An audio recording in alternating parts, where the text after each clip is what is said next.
A few weeks ago, I was driving down a deserted highway. I was a traveling salesman, exhausted after a long day. I just wanted a place to crash for the night. That's when I saw it, the Moonlight Motel.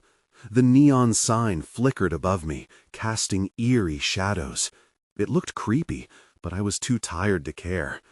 When I checked in, the clerk gave me a strange look. I grabbed my key and dragged my suitcase to my room.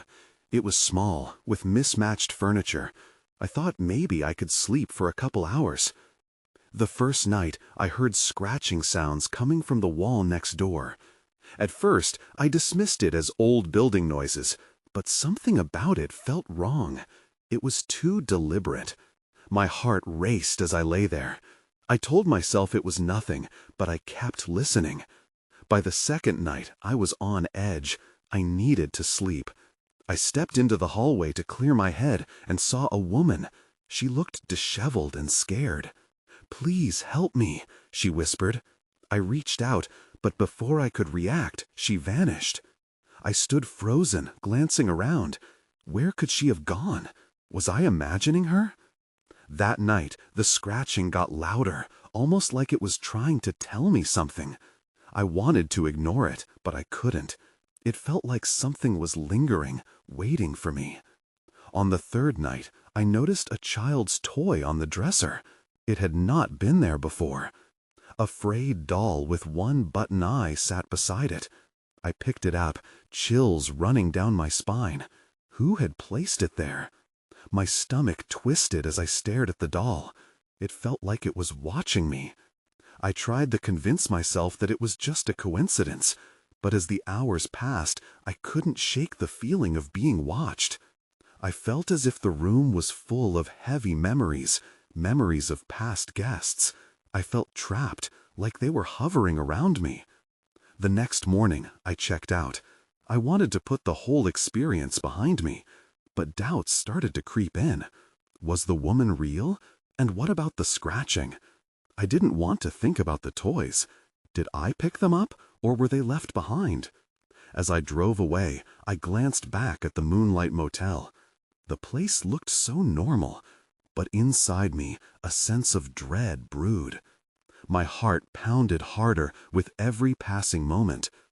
Maybe I was imagining things, or maybe something really was waiting in the shadows. I couldn't figure it out.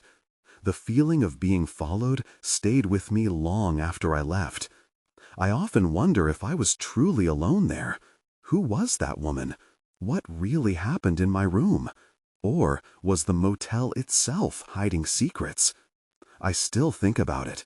Maybe the Moonlight Motel was never just an ordinary place. Maybe it was much darker. The day after I left the Moonlight Motel, I tried to shake off the lingering unease. I drove for hours, hoping to forget about that strange place. But the feelings wouldn't fade. It clung to me like an old, uncomfortable shirt. I decided to stop for gas at a small station just off the highway. As I filled my tank, I caught the eye of a guy leaning against the wall. He looked familiar. My heart sank as I realized he was the motel clerk. His expression was blank, but I could swear he was watching me intently. Uneasiness crawled up my spine. I quickly paid for the gas and climbed back into my car, but I couldn't drive away just yet. I felt the urge to talk to him. What if he knew something? My curiosity pulled me toward him despite my better judgment. "Hey," I said, trying to sound casual, "you work at the Moonlight Motel, right?" He turned, slowly, a smile creeping onto his face. "That place? Yeah, I know it well." His voice was low, almost conspiratorial. "A lot of strange stuff happens there." His words hit me like a punch. "What do you mean?" I asked, my throat dry. He glanced around, ensuring that no one was listening. "It's not just a motel. People check in, but they often don't check out the same way." I felt my heart race. "What do you mean? Are you saying people disappear?" "Not always literally," he replied, his gaze shifting to the ground. "But they come out changed, haunted. It messes with their heads. The memories of the woman, the scratching, the doll flooded back. I thought I was going crazy. Like who? I pressed, desperate for answers. He shrugged, his expression darkening. Someone once thought they saw a ghost. Another claimed they heard voices.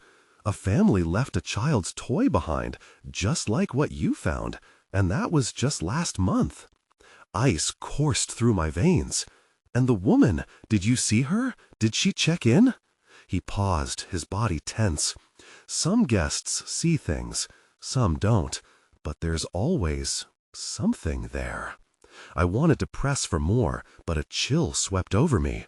The feeling of being trapped returned. Why didn't you warn me? I asked, the words tumbling out.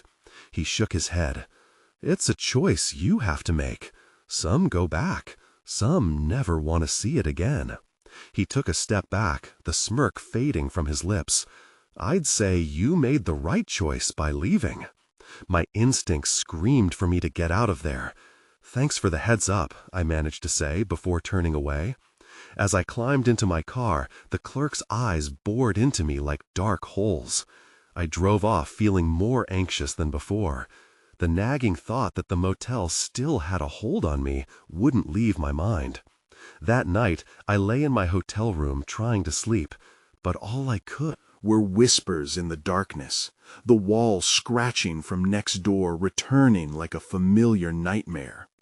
I tossed and turned, uncertain of what was real and what wasn't. And then, in the middle of the night, my phone buzzed with a text. I glanced at it, heart pounding. The message was simple, but it chilled me to the bone. You shouldn't have left. I froze. Who could it be, and what did they know? The Moonlight Motel wasn't done with me yet. I spent the next morning trying to convince myself that the text was just a prank. My phone buzzed with notifications from friends, messages about dinner plans and mundane chatter.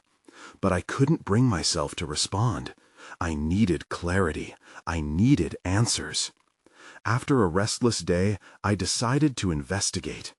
I drove back toward the Moonlight Motel, my heart pounding with each mile. The thought of confronting the clerk again sent a wave of dread over me. But something compelled me to go back. I had to know if any of the stories he shared were true. The parking lot was empty when I arrived. The sign above the entrance flickered, the neon lights casting eerie shadows on the ground. The air felt thick, laden with secrets that had yet to be revealed. I took a deep breath, fighting the urge to turn around and drive away. As I stepped inside, the clerk looked up from behind the counter. His smile was gone, replaced by a cold, piercing stare. You came back. I just wanted to ask about, I started, but he interrupted me. Some things are better left alone, he warned, his voice low. Tell me about the woman. I was surprised at my own desperation. He hesitated, his eyes narrowing. Why does it matter to you? I need to know if anyone else felt what I felt. He rubbed the back of his neck, visibly uneasy. If you choose to dig deeper, you might not like what you find. I pressed on, feeling the anxiety creep back in. What did you mean when you said people come out changed? He leaned in closer. There's a room in this motel, room 4B. It's the one people talk about. If you dare go inside, you might understand what I meant. A chill swept through the room, and all my instincts screamed for me to run. But I was too far in now.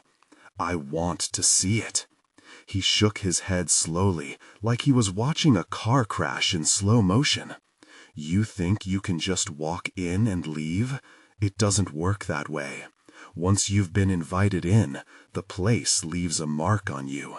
It changes you in a way you can't quite grasp until it's too late.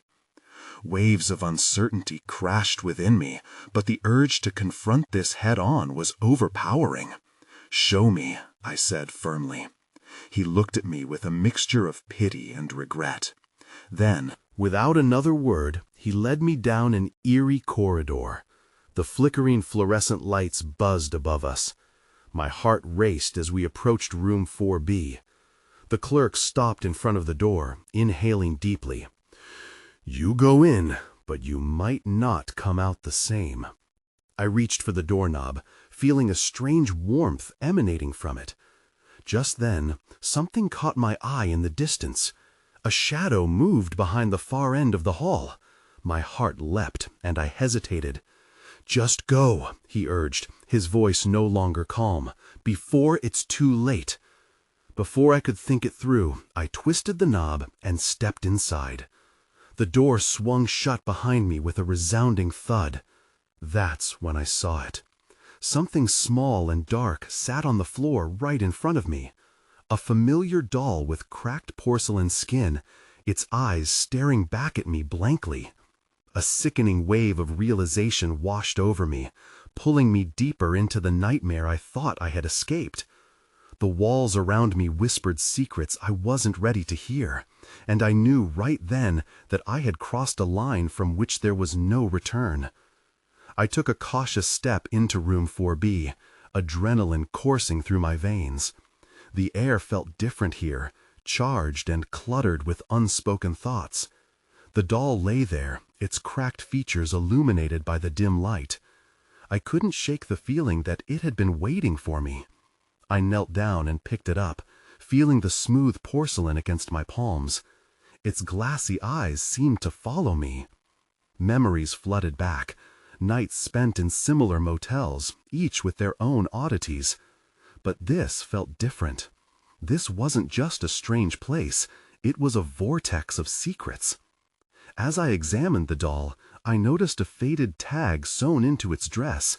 It read, "Lucy." The name sent a shiver down my spine. I had heard the clerk reference a girl named Lucy earlier. Did the doll belong to her? Was she the woman he spoke about? Questions raced in my mind, but I couldn't stay focused. Something in the room flickered in my peripheral vision. I turned, and darkness swelled around me, taking shape along the walls. Shadows twisted, pooling like ink at my feet. I felt my breath quickening. I glanced back at the door. I could leave. I could go back to the relative safety of the lobby. But something held me there, tethered to this doll, this room. Suddenly, I heard whispers. Soft and barely discernible at first, but they grew louder, wrapping around my mind like tendrils of smoke. "Help us," they called, the chorus of voices overlapping. I pressed my hands over my ears, desperate to block out the sound. "Stay," a voice said, clear as day, sending a new wave of terror through me. It was a child's voice, tinged with despair. My resolve began to shatter. As I stood there, frozen, the air thickened further, and I felt warmth stream from the doll into my hands. I tried to drop it, but it was as if it had fused to my skin. The whispers intensified, rising to a haunting crescendo. "Don't leave us!" the voices screamed. Then I noticed something else, a mirror on the wall, faintly gleaming. It drew me in. I approached it slowly, and when I peered into the glass, I didn't see my reflection. I saw the room behind me, but distorted. The shadows loomed larger, darker. I stumbled back, terrified. In that moment, the whispers ceased. An awful silence filled the air, almost deafening, and the shadows crept closer, pressing against me. I felt the walls close in. This was no longer just a room. It was alive, feeding off my fear. With one last attempt, I yelled, "Who are you? What do you want?" As if in response, the temperature dropped sharply. My breath hung in the air, and I could hear the unmistakable giggle of a child. It echoed, high-pitched and teasing, flooding my mind with memories I couldn't place. My heart raced, and I turned back to the door, reaching for the knob with shaking hands. But before I could turn it, the whispers returned, more insistent this time. "Find her," they demanded, "and free us." I froze. What did they mean? My pulse thundered in my ears. Fear gripped me. I needed to get out, but what was left of my sanity pulled me back to the mirror. Who was Lucy? And how was I supposed to find her? Suddenly, the door swung open, and the clerk stood there, his face grave. "You have to leave now," he urged, eyes darting around the room, as if he could sense something I couldn't. But the shadows had other plans. Before I could react, the darkness surged forward, swallowing us both. The darkness enveloped us, thick and suffocating. I felt the clerk's arm grab mine, his grip tight but panicked. "Run!" he shouted. But where? The room twisted and shifted around us, the walls bending in an almost impossible way. Shadows seemed to stretch, reaching for our feet. We stumbled back, and then the shadows released us as a blinding light burst forth. I shielded my eyes. When I opened them again, I found myself in a different room. The clerk was gone. Panic surged within me. I stood in a dimly lit hallway lined with door after door, each one slightly ajar, whispering secrets I couldn't decipher. I could hear faint sobbing, a heart-wrenching sound emanating from somewhere nearby. The urge to help pulled at me, even as fear crept back in. I was utterly alone. "Lucy," I called, voice shaky. "Is that you?" The only reply was the sobbing, growing louder, more desperate. I crept toward it, my nerves firing with every step. A flicker of hope ignited within me. Maybe I could find her. Maybe I could help. As I reached the end of the hall, I could see a door labeled storage. The sobbing came from behind it. I hesitated. Something told me I shouldn't open it, but another part of me could no longer ignore the plea for help. I gripped the knob, turned it, and stepped inside. The room was dim, filled with boxes and old furniture covered in dust. In the corner stood an old trunk. The sobbing sounded even closer now. I approached cautiously, heart racing. As I bent down, I noticed a faded photo taped to the trunk. My heart dropped. It was a picture of a girl, about 10 years old, with dark hair and a wide smile. Below her was a date, June 15, 1997. The name Lucy, scribbled on the back, sent a chill down my spine. I was staring at her, at the girl whose essence seemed trapped within this motel. Suddenly, the trunk lid creaked open, forcing me to jump back. The sobbing transformed into a wailing cry. It was ear-piercing, as if the room itself was mourning. I fought the urge to run, but knew I had to discover what was happening. "Knock!" the cries echoed. "Someone, please!" I hesitated again, unsure if opening the trunk would bring whatever spirit it contained peace or unleash something vile. But then I thought of the voices and their desperate cries. I owed it to Lucy. With a trembling breath, I gripped the trunk lid and pulled it open. Inside was a tattered blanket, crumpled and worn. As I pulled it aside, my breath caught. It wasn't empty. Beneath it lay an old doll, identical to the one I had seen in room 4B. Its eyes were wide open, staring up at me, and the moment I touched it, the wailing stopped. An overwhelming silence fell. I clutched the doll tightly, the new weight heavy in my hands. I felt a connection, some link that tied me to Lucy and the darkness of this motel. But before I could process what had just happened, I heard footsteps echoing down the hall, fast and heavy. My heart raced again. Someone was coming. I dropped the doll and backed away, but the door slammed shut behind me. A shadow loomed outside the storage room, blocking out the dim light. "What have you done?" the voice asked, chilling my veins. I didn't recognize it, but I knew it was trouble, and there was no way out. I felt my pulse quicken as I pressed my back against the wall, desperately searching for an escape that wasn't there. The voice hung in the air, heavy with accusation. "What have you done?" it repeated, each word slicing through the silence. The shadow morphed, and a figure emerged, a tall man with dark, wild hair and eyes that glinted with something unkind. I couldn't tell if he was more angry or scared, but I knew I needed to act fast. "Who are you?" I managed to ask, my voice trembling.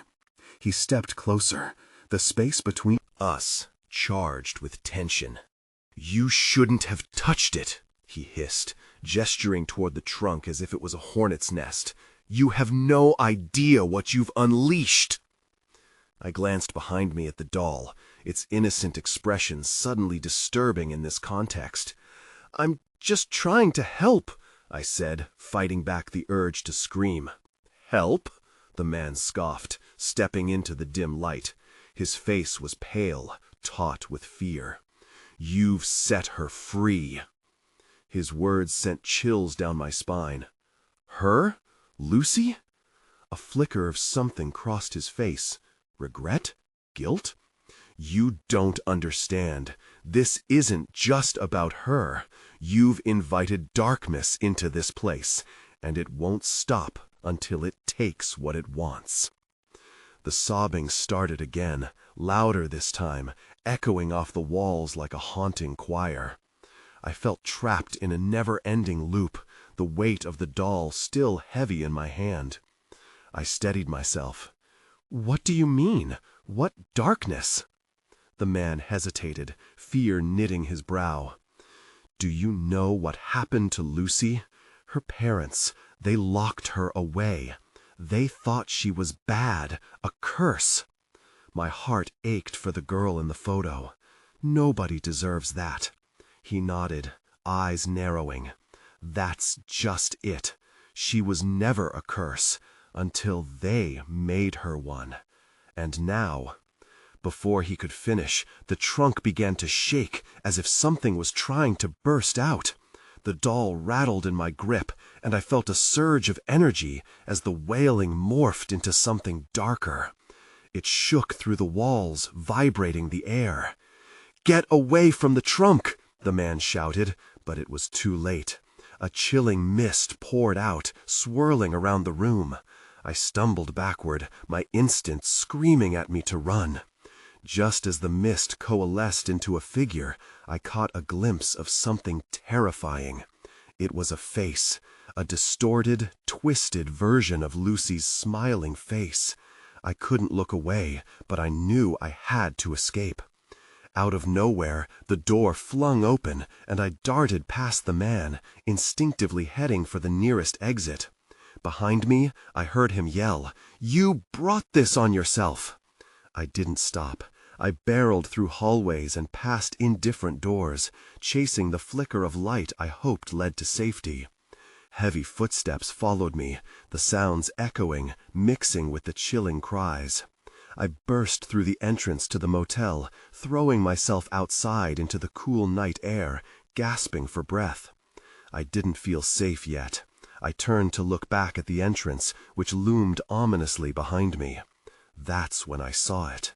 A shadow standing yet again at the door, little Lucy, unmistakably in the shape of a girl, reaching out with haunting eyes filled with sorrow. I stumbled, heart racing. There was something I needed to understand about her, about this place, and I was beginning to realize that running might not be the answer.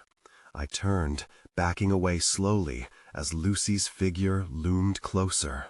Her translucent form flickering like a faulty light. Her eyes were wide and glossy, pulling at my heartstrings. "Please," she whispered, her voice barely a breath, "don't leave me." I swallowed hard. "What do you want?" My voice was barely a whisper, trembling with uncertainty. Every instinct told me to run, but curiosity chained me in place. She extended her tiny hand, fingers trembling like leaves in a breeze. At that moment, I believed she was just a girl, desperate for help. "Help me find them." "Who?" I asked, taking a small step closer. "My parents. They locked me away. They're scared of the darkness, too. Her voice cracked, a fragile echo against the night. I could almost feel her pain swirling around me like the mist. The heavy footsteps I heard earlier returned, now louder, disrupting the fragile connection I felt with Lucy. I located the approaching figure behind her, a man in a tattered coat, eyes wild with desperation. "Don't listen to her!" he yelled, urgency lacing his tone. "It's a trick! She's not real! The darkness will consume you!" I looked at Lucy, torn between trust and fear. "Is that true?" I faced her, desperately searching for honesty within those haunting eyes. "They are the ones who hurt me," she pleaded. "They can't help me now. You can." I hesitated, the tension thickening. How could I decide who was telling the truth? I stole a glance at the encroaching man. He looked even more disheveled up close, beads of sweat glistening on his forehead. "You have to leave!" Before I could respond, a guttural rasp rose up around us, choking the air. My heart raced, and adrenaline surged through me. "What is happening?" I shouted, but the words fell flat. The wind picked up, icy fingers sweeping over me, as Lucy's form flickered violently. Her twisted grin was back, and I stumbled backwards, colliding with the hard pavement. "Flee!" the man shouted again, stretching out his arm to pull me away from the chaos. Lucy's face contorted, her despair morphing into something darker. The shadows thickened around her, melding into a shapeless mass. A cold dread enveloped me as I felt weightless, like I was being pulled by an invisible force. Then I noticed something glinting on the ground. It was a key, a rusty old key, illuminated by the flickering light of a nearby street lamp. My chest tightened. What did it mean? "Grab it!" the man shouted, fear sharpening his features. "It's the only way!" Before I could process anything further, Lucy lunged forward, her face morphing into a howl of rage. I didn't think. I lunged for the key, fingers wrapping around the cold metal, just as darkness surged around me. And then, everything went black. I gasped as I shot upright, heart hammering in my chest. My surroundings were unfamiliar, and I felt disoriented. The cold air bit at my skin, but I was no longer outside. I was in a small, dimly lit motel room. Flicker of a neon sign filtered through the window, casting shadows that danced across the peeling wallpaper. I looked down. The key was still clutched tightly in my fist, its rusted surface warm against my palm. Somehow, that small piece of metal felt like my only lifeline. A rush of panic surged through my veins as I tried to remember what had happened. Where was Lucy? Where was the man? The door creaked open slowly, and I froze. My breath caught in my throat as a figure stepped inside. The man from before, his eyes filled with a frantic desperation. "You're awake!" he exclaimed, relief washing over his features. "I thought I lost you."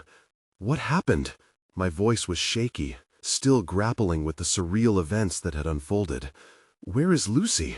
He hesitated, casting a wary glance toward the door as if expecting something to burst in at any moment. "Lucy, she's not what she seems," he warned, his voice low and urgent. "You need to listen to me. She's trying to lure you into the darkness." I shook my head, trying to make sense of it all. "But she's just a girl, isn't she? She needs help." "That's what she wants you to think." His expression grew even more intense. "She was trapped in the darkness, and now she's trying to ensnare others, like you. Stay away from her." Before I could respond, a loud bang echoed from outside the room, making both of us jump.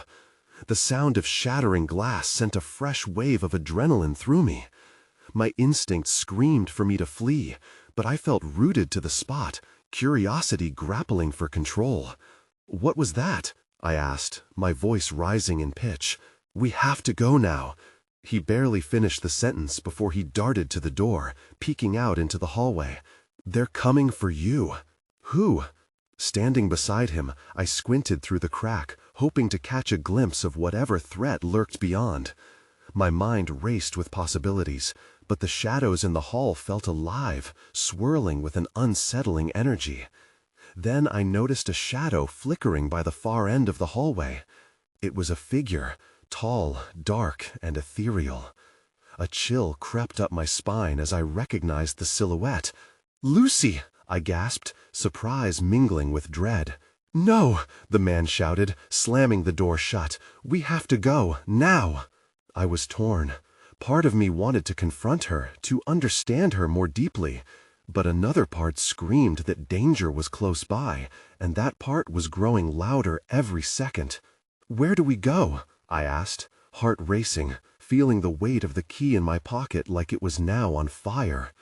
He turned to me, eyes serious. "The key you have might be the only chance we've got. It can open a door to safety, a way to escape this place, but we have to hurry." Before I could process his words, another crash echoed behind us, and the shadows came closer. I took a deep breath and nodded. "Let's go." As we crept towards the door, the sound of Lucy's ominous whisper floated through the air. "You can't leave me. I'm waiting for you." A new surge of fear gripped me. I opened the door, but somehow I knew leaving this room was just the beginning. The hallway was darker than I expected. As soon as we stepped out, the metallic taste of fear filled my mouth. I glanced back at the man, his expression tense, scanning for movement. "Where do we go?" I whispered, wishing I could shake off this sense of urgency. "My car," he replied, a quick glance at the door behind us. "If we can reach it, we might have a chance." I hesitated. "And Lucy, what if she needs help?" "There's no time for that," he shot back, his voice sharp. "The darkness she was trapped in is real. It wants you to stay. It will make you believe you can help her until it's too late." I shivered at his words, but felt that familiar tug of doubt. What if he was wrong? What if Lucy wasn't a threat? A soft sound from behind urged me forward. The whisper dripped through the still air again, chilling my bones. "Don't leave me. I'm only here for you." We moved quickly, our footsteps echoing in the narrow passageway.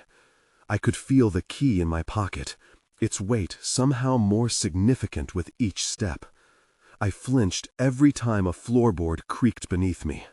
The sounds of shattering glass had stopped, but the silence now felt suffocating. Just as we neared the exit, the man stopped abruptly. "Wait!"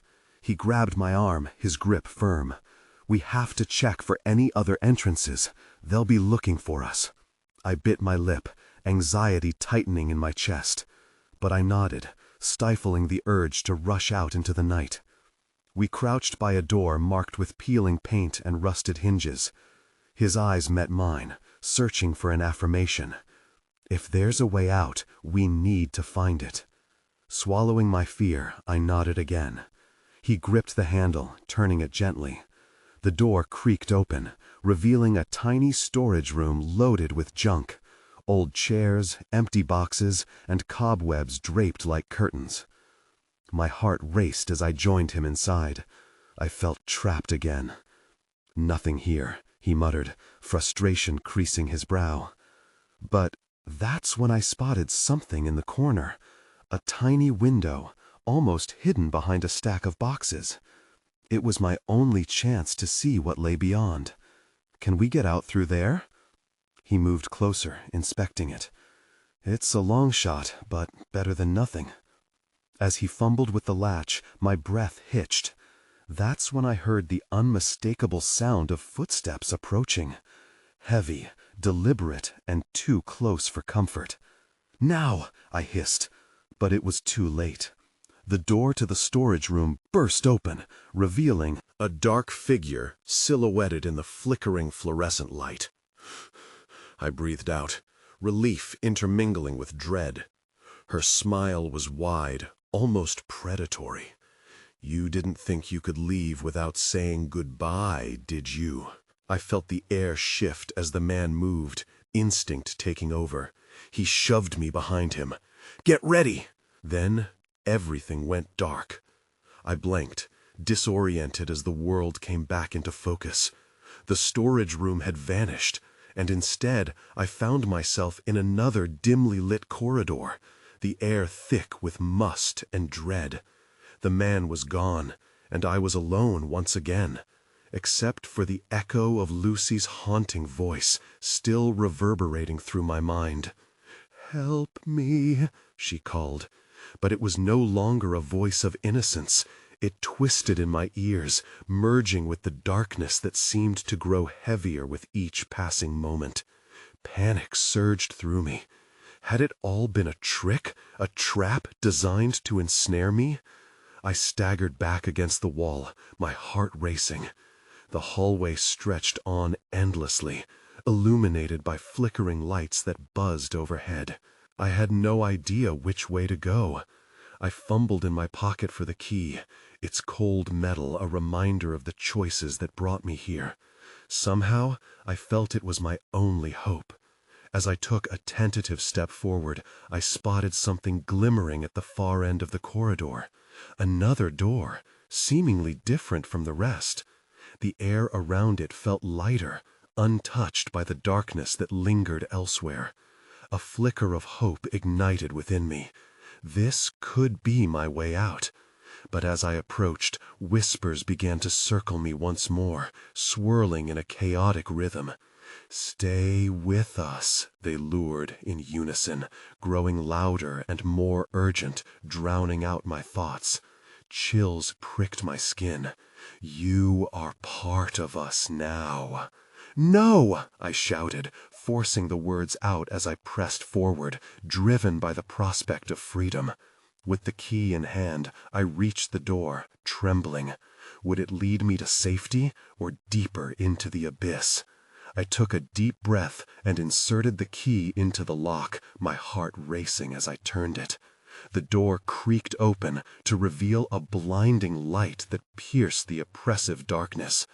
Sunlight spilled over me, soaking into my skin and dispelling the lingering shadows. I stepped over the threshold, my heart pounding with a mix of fear and exhilaration. But what awaited me was not a peaceful escape. Instead, I found myself back in the lobby of the Moonlight Motel. It was still and empty, the air stale. The clerk stood behind the counter, his expression inscrutable. "I told you," he said, his tone unusually calm. "You should have left it alone." "What just happened?" I gasped, feeling a rush of disbelief. Was it real? Was any of it? My thoughts spiraled in a confusion of memories and whispers that clung like cobwebs. The clerk raised an eyebrow, but there was no hint of sympathy. "You went in, and you came back. That's all that matters." I looked around the motel, trying to grasp the normality of it. Had I imagined the darkness? The voices? Lucy and the man? My pulse raced as I realized, despite my escape, I still felt the weight of their shadows on my soul. Did I free her? Panic turned to dread as I thought of the girl trapped in the other. Did I make it worse? A faint smile crossed the clerk's lips. "They will always linger where they wish. You are marked now. Whether that's for better or worse, who can say?" And just like that, I felt an unsettling truth settle in my bones. I could never truly leave the motel behind. Its darkness had seeped into me. As I stepped back outside, the sunlight felt simultaneously warm and cold, comforting yet unfamiliar, like a faded memory of a past life. The neon sign flickered above, casting strange shadows that whispered my name. I drove away from the Moonlight Motel, my heart heavy. I had escaped, but in some way I had also welcomed the darkness back into my life. I often find myself wondering about it all, the mysteries that remained unsolved, the things I might never comprehend. Did Lucy ever escape? Was the man right? The questions haunted my thoughts, even as I sped down the highway, seeking the fast-paced comfort of the familiar. But a nagging sensation wrapped around my heart. I realized I would never truly be free. For the darkness, like the echoes of a forgotten song, would forever follow me, waiting for the right moment to be heard again.